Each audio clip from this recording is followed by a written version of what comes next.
Let's discuss IELTS Q card, and your topic is describe a trip or holiday that you remember well.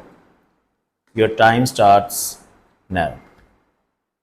I'm going to talk about a trip that I remember very well. It was during the summer holidays when I went to Peshawar with my brother. Uh, there we met with our cousins and spent a few days with them in the city. Then after that we decided to go to our village. And then we all agreed on that. We all get ready and go to our village. Our house in the village was old, but it looked very beautiful and aesthetic. It was surrounded by the mountains, and we could clearly see the mountains from the roof. The view was very beautiful, and I loved that kind of house and the scenery. Then we all gathered and decided to go on some adventures. We go to the mountains and we hiked to the top. Climbing was a bit tiring, but that cool, fresh breeze and the excitement of being with cousins made it so much fun. And then we then we enjoyed a lot there. There was a very refreshing breeze, and we felt very relaxed and mentally peaceful.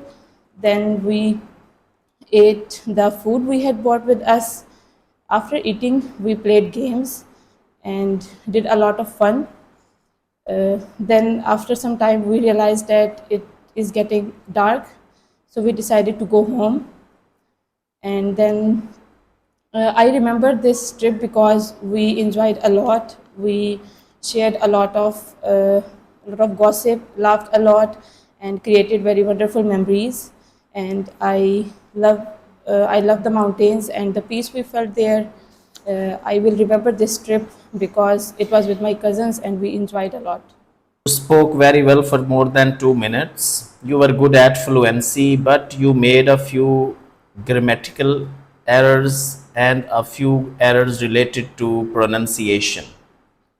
When you're talking about past, you have to use past tense. Like you said, we get ready, you have to use we got ready. And then you use we go to, you have to say we went to. And then you use it is getting dark, we realized. When you use the past phrase, past is always followed by past, so you have to say we realized it was getting dark. And when it comes to pronunciation, you said mountains. The exact pronunciation of mountain is mountain. And if they are plural, we can say mountains. So you are good at fluency. You have to work a bit on grammatical range and pronunciation. If you continue practicing, you can get good marks.